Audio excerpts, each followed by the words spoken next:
叫做 mixed signal 嘅，即係混合信號。咁連呢部分咧，其實中國咧都大放異彩啊，打到呢個 microchip 啊，就日本頭先你講啊 Renesas 啊，啲打到嗰啲一鋪一碌嘅。其實喺美國係即係大量嘅工程師，大部分都係中國人嚟嘅，同埋係好 top tier 嘅。喺晶片行業係好明顯嘅。如果用你哋即係行內人去估幾耐會追到真係美國咧？其實一般估計係。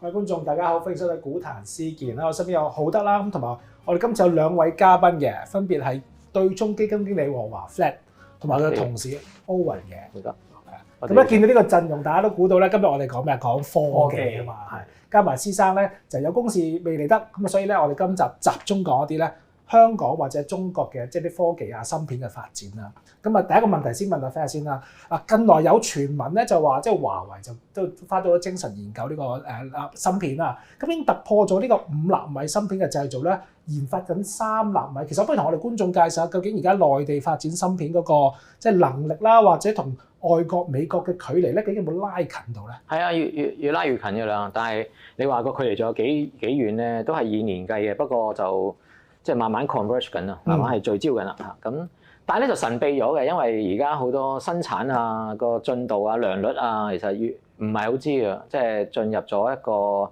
神秘模式。而家秘密，甚至乎工廠喺邊度啊？有幾大規模啊？呢啲我哋都未必容易揾到。即係全部都係國家任務。係啊，佢嗰個進步可能好神速㗎。如果佢真係突然之間，各位觀眾咁樣，哇！原來佢已經做緊2納米，可能係真係咁樣，真係唔出奇，真係可能。咁但係譬如如果佢真係研發緊3納米又成功嘅話，其實同而家美國嘅情況係真係個距離係頭先你講係拉近咗好多啦。其實即係如果具體都有幾近啊？其實最先進都係台積電啦，咁所以同台積電嘅嗰個製程就爭咗2代左右咯，都依然都係啊。但係你聽落個數字好似其實你個數字感覺係由65納米去到40納米，去到28，你個好似級數好多啊嘛。係。即係而家你5去3好似好少啫喎，其實但係你計個比例其實好多㗎。其實係同埋咧佢個計法唔同咗啊嘛，由平面嘅即係 panel 即係 2D 嘅。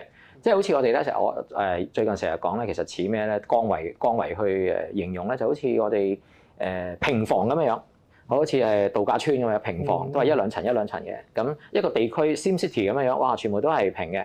咁裏邊嗰啲係電晶體啦。咁你可以企幾多啦？就密度就唔會好高嘅。起下咧，你就會變咗高樓大廈啊嘛 ，apartment 啊嘛，好似日本嗰啲香港啊嗰啲中環嗰啲摩天大廈一支嘅，就會起高咗啦。咁呢個時候就係14納米咯，28納米就係去到28、40咁啲65啊，總之12寸嘅嗰啲舊嘅製程全部都係平房嚟嘅。係。去到14突然之間就變咗高樓大廈。好啦，去到5納米咧就叫做 GAA 咯，即係 Gate All Around。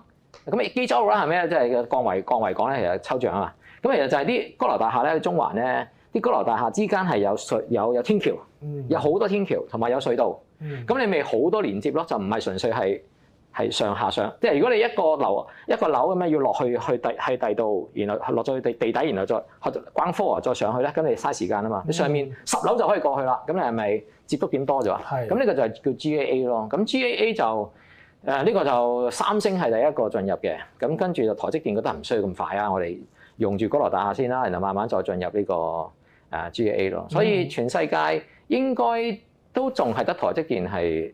台積電領先好多嘅，所以你個代數咧，其實呢個由平數字上嘅升級，同你嗰個高樓大廈打穿嗰咧，其實嗰個係難度高好多嘅。所以表面上都係一個數字，但係其實嗰個距離係好闊啊。以我理解，即係要僅有嘅科技知識理解咧，即係美國都好多嘅叫做即係技術係控制喺度啦，亦都唔俾中國用啦。其實中國用啲咩方法可以突破呢啲技術嘅障礙，自己研究到3納或者更加低納米嘅芯片咧？佢可能有啲秘密嘅武器，我唔係好知啦。但係如果用公開嘅數據嚟睇咧，咁都係用 EUV 啊、DUV 嗰啲機台去光刻機啊、lithography 嘅機器去做咯。咁就把刀有幾利咯。如果把刀唔係好利，唔係好幼細嘅，咁你都可以繼續切嘅，即係做挑花嘅。咁但係就把刀因為掘啲啊嘛，咁你咪挑多幾下或者係叫多重曝光嘅方法咯。影多幾次。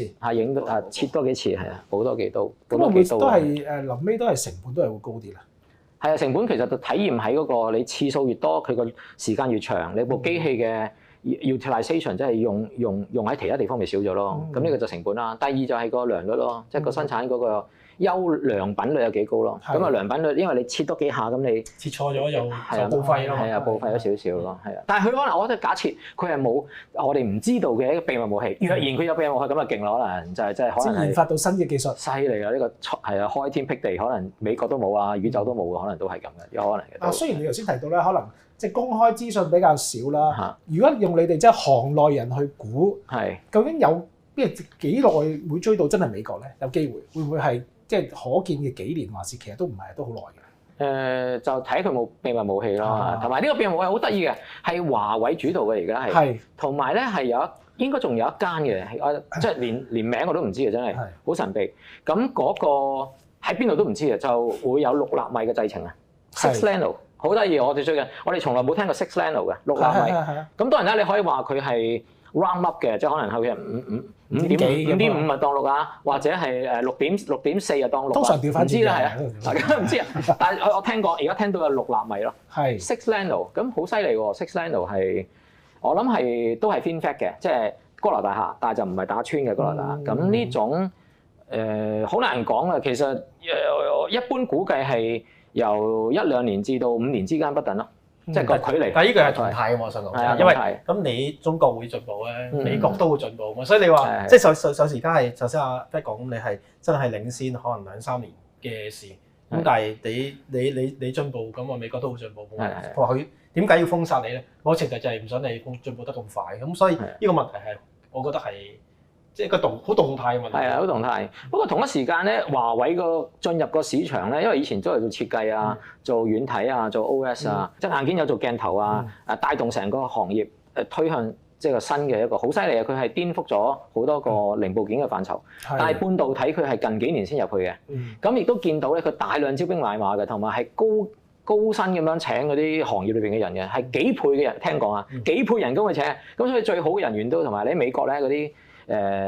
有啲人咧加斯靈，即係有玻璃頂啊，升唔到上去啊，某啲原因啦，升唔到上去，各種原因啦，或者咁佢哋回流啊，因為回流嘅時候咧，即係都係中國人嚟嘅，係啊好多，咁然後成個產業突然之間俾佢帶動咗啊，係的確犀利㗎，呢個係，呢個係以前係呢幾年前係冇見過㗎，所以佢個速度係快咗好多好多嘅，但係呢個快好多得嚟咧，都係始終累積嘅嗰個之前累積嘅嗰個距離依然都喺度，咁所以但係就收窄咗好多咯。係咁啱我上個禮拜同一個復旦大學做功率半導體嘅教授傾偈，咁講咯就啱啱就係阿 Fred 講嗰件事啫。佢喺國內讀書好叻，咁啊去美國讀博士，跟住咧就喺美國嗰度做咗10幾年，就咁樣。即係呢啲就係我哋好犀利嗰啲工程師。咁而家就回流咗翻嚟國內啦。不過佢解答咗一個幾得意嘅問題。佢話其實第一佢哋呢啲咁嘅工程師喺美國咧，大部分佢嗰啲同事都係中國人嚟嘅。係啊。跟住佢再衍生個同我哋中國做呢個半導體發展一個好重核心嘅競爭力。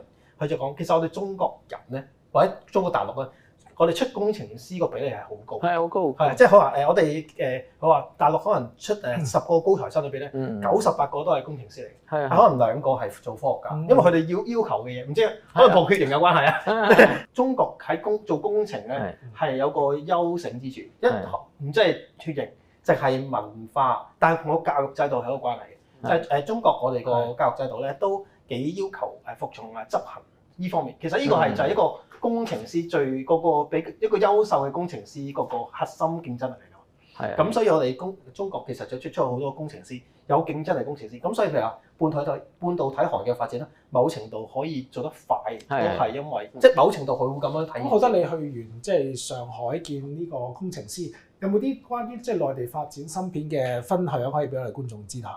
會唔會係即係有啲唔同嘅消息？咁我啱啱嗰個教授佢係做功率半導體啦。咁呢個功率半導體就頭先你講嗰啲幾納米嗰啲咧，係有啲唔同。功率半導體就係解決譬如大家最能夠明白就係而家揸電動車揸個 Tesla， 揸個比亞迪，咁好多時候解決你個續航距離啊、叉電有幾快，都係要用啲功率半導體去解決嘅。我記得我哋講嗰啲 IGBT 啊，而家嗰啲叫 MOSFET，係啦 Silicon Carbide，即係呢啲咁嘅嘢咧，其實中國都係有競爭力嘅而家。即係相對，因為其實呢方面嘅嘢咧，其實過去一段時間，好似西方都唔係話好積極發展嘅，即係佢都講過類似譬如太陽能都係因為太陽能啊、電池呢方面，其實點解我哋而家中國咁有競爭力咧？因為西方其實過去喺呢方面嘅R&D 咧，其實唔算特別高嘅，所以光力半導體亦都係因為而家個國內個市場係有啊嘛，而家即係最大嘅全球最大嘅電動車喺國內，咁可能因為嗰啲係同阿 Fred 講，即係佢未必係最高端，但係喺實際嗰個使用上，其實就係國內呢方面嘅本土化其實都發展得幾快。因為嗰個平房嚟嘅，佢唔會起高樓大廈嘅，好似德州儀器啊、意法半導體啊，甚至乎咧，因為呢個功率咧 IGBT 啲嘢咧，其實佢係 power 啦，但係另一部分就係信號咯，信號同埋功率兩個都屬於上面嗰個大嘅 set 叫做模擬信號 analog 嘅。而家我哋講啲3納米、5納米係 digital 嘅。咁好啦，咁呢個全世界唔係得兩種嘅。係兩種，中間仲有一種叫做 mixed signal 嘅，即係混合信號，即係有部分模擬信號 analog 㗎啦，有部分數位信號digital 㗎啦。咁連呢部分咧，其實中國咧都大放異彩啊，打到呢個 microchip 啊，即係美國間出名嘅 microchip 啊 ，Renesas 日本頭先你講啊 ，Renesas 啊，啲打到嗰啲一鋪一碌㗎，其實好慘啊！佢哋啲股價反映咗。有一間美國嗰間 Wolfspeed 哦 ，Wolfspeed 係 Wolfspeed 係。中國係打到你哋即係瞓低咗咧，係技術高啲，還是成本低啲，還是兩樣嘢都有咧？兩樣都有嘅，根據 Michael Porter 嘅理論係兩樣都有。咁我而家講翻晶片嘅話啦，似乎即係中國嘅情況都係不斷咁改良緊、改善緊啦。咁兩位認為咧，而家即係美國都繼續係針對中國啦。咁過去都有咁多嘅措施係限制中國芯片發展，仲有咩板斧係可以繼續限制咧？會有啲加新嘢落去咧？我諗嚟緊就係 HBM 咯，即係 High Bandwidth Memory。即係嚟之前都成日我問阿 Isaac， 其實 Isaac 話下一個有可能係 HBM 咯，即係嗰啲記憶體咯。因為而家記憶體就冇限制嘅，即係嗰啲叫咩3E 啊，最新一代叫3E 嘅 HBM 3E。限制記憶體有啲咩影響咧？其實你以往 AI 個瓶頸就係即係你個帶寬有一個重要嘅問題啊嘛，就係你個 AI 可能傳輸數據嗰陣嗰個帶寬。咁如果你唔用 HBM，你就唯有用翻啲遊戲顯卡嗰種嘅方法咧。咁變相你用翻啲 GDDR4嗰啲啊，咁就會即係變相你個數據傳輸會慢好多咯。咁另一個就係已經做咗啦，就係佢上個禮拜 ban 咗 EDA 嘅EDA 嗰個軟件咯。咁呢個就係已經做咗㗎啦。跟住仲有就係我覺得亦都有一個可能就係會 ban 埋 ASML 嘅 DUV 光刻機，因為 EUV 係一路已經 ban 咗啦。咁但係 DUV 咧，佢就用咗一個比較特別嘅處理手法啦，就係你要去攞個許可證，咁然後攞咗許可證之後，咁佢就肯去賣俾你啦咁樣。咁然後我覺得 DUV 呢個可能 ban，同埋就係台積電嘅代工啦，就係針對因為有一啲嘅巨頭企業咧，其實大部分巨頭企業係喺製造名單上面嘅，所以嗰啲就係唔可以揾台積電去做嘅。但係有一啲部分嘅巨型頭企業，例如係啱啱小米咁樣啦，小米整咗個3納米嘅芯片出嚟啊嘛，咁但係小米係用台積電嘅 manufacturing 去做嘅，咁所以我覺得未來下一步就可能 either 就係將呢一啲嘅龍頭企業都擺落去製造名單啦，或者就係擴展呢個即係直情唔俾任何嘅中國企業用台積電嘅製程咁。係，不過頭先裏面都有啲擔心啫，我哋有啲比較專業啲嘅，可唔可以分析多少少？因為頭先3種情況有啲字眼都比較專業啲，我都見唔翻添。可唔可以具體啲講下究竟係點樣撳或者撳啲乜嘢咧？你講下 EDA 就係其實就係一個喺嗰個芯片設計裏邊，即係 paintbrush 咁咯，即係好似我以前讀工程嘅時候咧，有張 A1 紙嘅 A1 紙咧好鬼大，最大就 A1 啦。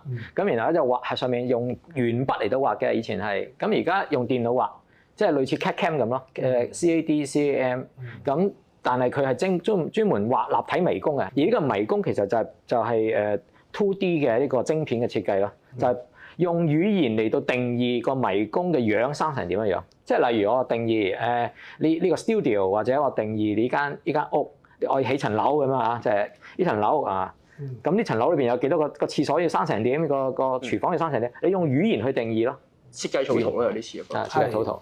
頭先都提到有即係可能記憶體都會限制啦，可能影響 AI 嘅發展啦。你認為如果真係頭先你講嘅嘢真係出現晒嘅時候，中國會唔會都可以頂得住咧？頂得住，我哋大國嚟㗎嘛，係啊，真係我諗反擊添喎，分分鐘係。係咁即係睇工程師，其實頭先阿浩德講得好啱嘅。其實喺美國咧，其實歐洲少啲嘅。喺美國係即係大量嘅工程師係 majority 嚟嘅。其實係大部分都係中國人嚟嘅。印度人咧就寫 PitchBook 啊、挪威啊咁，然後係啊，通常係咁嘅情況嘅，係啦。但係真正要落去做 design 啊，做好多專利都係中國人手上嘅，其實同埋係好 top tier 嘅。喺晶片行業係好明顯嘅，咁喺製造行業都明顯嘅，但係喺互聯網就可能少啲。互聯網就係印度嘅裔嘅比較多啲嘅，但係晶片行業其實好明顯嘅，即係你唔止係阿 Lisa Su 同阿黃仁勳啊，定係邊個唔係嘅，其實大量嘅係滲透喺中層高層都大量嘅。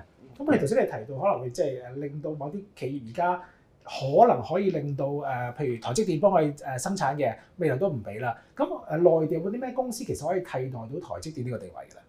有啊，就係一般認為係中芯國際、華虹啦。咁但係華為頭先講過，華為自己做生產喎，佢生產自己做機器啊，係啊，即係一條龍㗎咯喎，全部都係啊，一條龍啊，犀利㗎，連呢啲我懷疑佢都有㗎啦。係，即係頭先話設計軟體個佢都應該有㗎啦，簡單嘅應該有。佢係新海來啊嘛，阿 Isaac 會再熟啲，我噏唔出啲名，好多間啊已經係一串啊，直情係佢唔係一間兩間啊，唔係一兩個機器啊，係成串機器都自己做啊。哇！呢個係加速咗成個行業嘅。即係我估啊，華為覺得，你哋搞咁耐真係等我嚟咁樣。即係佢係應該好犀，佢可能真係中芯國際有啲嘢都唔夠佢快嘅啦，應該係。咁然後仲有一間嘅，唔知係乜嘢，我都問號嚟嘅，好唔知啊真係。點解叫唔知乜嘢咧？但係就係六納米嗰間公司咯。哦，係做緊6納米喎，聽講係。咁啊，我哋今次最後一個問題總結一下啦。3位專家認為，其實喺當前美國打壓中國喺科技，尤其是晶片或者 AI 嘅發展裏面咧，你認為其實係咪個功能，即係美國打壓嘅能力其實係越嚟越低嘅？即係中國基本上都搞掂㗎啦，係咪都會認同呢個睇法咧？好得。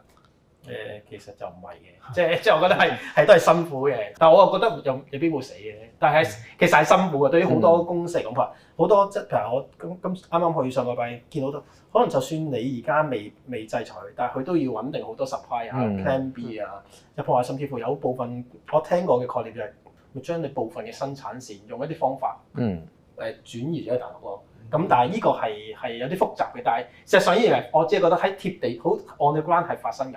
好同意啊，浩德講啊，美帝其實佢係運用咗全世界嘅資源去打壓某啲地區。其實你美國自己都做唔到咁多嘢嘅，即係佢都好落後嘅，其實即係唔係想像咗咁勁嘅。佢係運用全球嘅供應鏈啊嘛。咁而家要全部所謂嘅盟友一齊去夾某個地方，呢個係好唔公平嘅做法。但係咧，調翻轉睇咧，就係美國本土入邊好叻嘅人才咧，其實大部分都係中國人嚟嘅。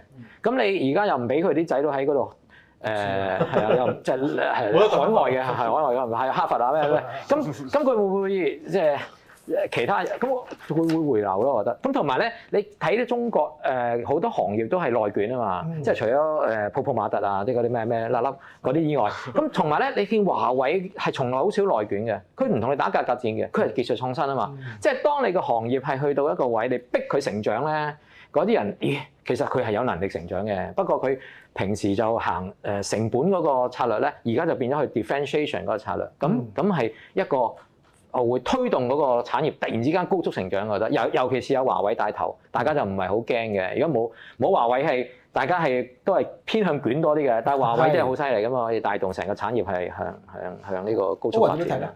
我覺得就分兩邊咯，即係中美之間咁就一個就係製造方面啦，就係佢做咗好多嘅措施啦，即係叫長臂管轄啊嘛。咁啊長臂管轄就分製造方面，就係例如喺 EDA，例如喺光刻機，例如喺呢個身邊嘅製程方面就對中國好多限制。咁然後中國即係somehow。即係我諗，如果你幾年前問我中國會唔會做到類似嘅嘢咧，我會答你做唔到嘅。咁但係即係 somehow 就係佢夾硬用 DUV 光刻機，夾硬用 multi-patterning 嗰啲技巧，跟住之後就即係好似你攞支粗嘅畫筆，你夾硬落個邊都可以夾硬畫到啲幼嘅線出嚟嘅，只不過難啲啫。咁但係即係依家都叫佢做到咯。咁然後另一個就係佢嘗試去做嘅就係會令長臂管轄，就包括喺賣嗰方面，就係佢依家就淨係限制。好啦，咁你依家中國咁叻，你全部嘢可以自己一個人做晒，你唔需要全球生產鏈啊嘛。咁你啲嘢都喺入邊自己用好啦，咁佢就唔俾你其他嘅 entity 去用你華為嘅芯片咯。咁所以我覺得，即係你話對中國有冇影響咧？我覺得絕對係有嘅啦，因為咁變相就係你夾硬令到中國嘅芯片業係變咗個內需，即係你淨係可以喺中國內部度生產，內部自己用。咁但係即係對科技創新嚟講，目前嚟講係反而可能係利好咯。即係三位嘉賓都應該相對地對中國發展芯片係比較樂觀啦。我哋今次咧係集中講芯片啦，我哋下一節翻嚟咧講另一個科技話題，講 AI 嘅。我哋下一節再見。我覺得我哋作為人有3樣嘢要做嘅喺呢個時代，咁就係學 AI 啦，第二就係用 AI 去學 AI，第三就係投資 AI 咯。多維度嘅嘢就完全被取代嘅啦，應該 AI 嘅維度係遠遠超越人嘅 multi-dimensional 嘅維度。而家我發覺好多嘅嘢係可以跟翻 AI 或者電腦個答案嚟學習翻。咁呢個就係嚟緊個工種同埋即係可能嚟緊我下一代要面對嘅問題。